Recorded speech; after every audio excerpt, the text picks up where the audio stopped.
Hello everyone, good afternoon. আমি আরও একটি ভিডিওতে তোমাদের সবাইকে ওয়েলকাম জানাই।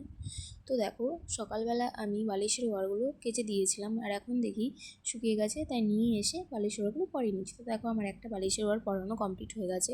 তো এবার আমি পরাবো কোল বালিশের ওয়ার। এই কোল বালিশের ওয়ারটা পরাতে আমার একটু অসুবিধা হয়। তো দেখো, তারপরেও আমি এবিট ওপিট করে কোল বালিশের ওয়ারটা পরিয়ে নিচ্ছি।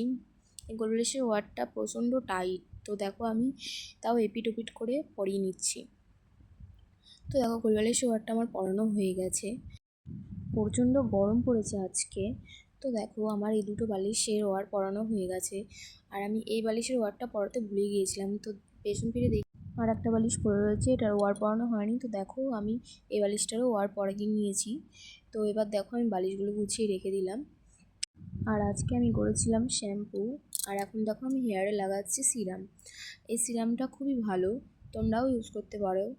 এটা হলো স্টিক্সের সিরাম। যারা স্মুথনিং স্ট্রেটনিং করেছো তারাও ইউজ করতে পারো, আর যাদের নর্মাল হেয়ার আছে তারাও ইউজ করতে পারো। খুবই ভালো এই সিরামটা, আমার তো খুব ভালো লাগে। তো দেখো, এরপর আমার সিরামটা লাগানো হয়ে গেছে, আর এখন আমি মাথাটা ভালো করে আঁচড়ে নিচ্ছি আর জ্বরটা ছাড়িয়ে নিচ্ছি। তো তোমরা দেখতে পারবে আমার কতটা পরিমাণে হেয়ার ফল হচ্ছে এই কয়েকটা দিন ধরে।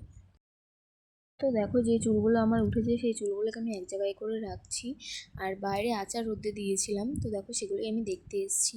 আর দেখো বাইরে কি পরিমাণে রোদ্দুর, উফ বাবা কি গরম লাগছে। সাথে সাথে ঘরে চলে এসেছি। আর এটা কি বলতো, এগুলোকে কি বলে ঠিক আমি জানি না, কিন্তু দীঘার থেকে বাড়ি ফেরার সময় বাসে একটা লোক বিক্রি করছিল এবং সবাইকে টেস্টও করাচ্ছিল। তো আমার এই ফ্লেভারটা ভালো লেগেছে, তো আমি সেটাই নিয়েছি। দেখো, সেটা খাওয়ার পরে মুখটা মিষ্টি হয়ে গেছে, তো এই কারণে আমি জল খাচ্ছি। তো আজকের ভিডিওটা এই পর্যন্ত। ভিডিওটা ভালো লেগে থাকলে লাইক, কমেন্ট, শেয়ার আর ফেসবুক প্রোফাইলটাকে ফলো করে দিও। আর যারা ইউটিউব থেকে দেখবে তারা ইউটিউব চ্যানেলটাকে সাবস্ক্রাইব করে দিও। আর ইউটিউব চ্যানেলের নাম হচ্ছে জিতপিয়াসিন্স। টাটা।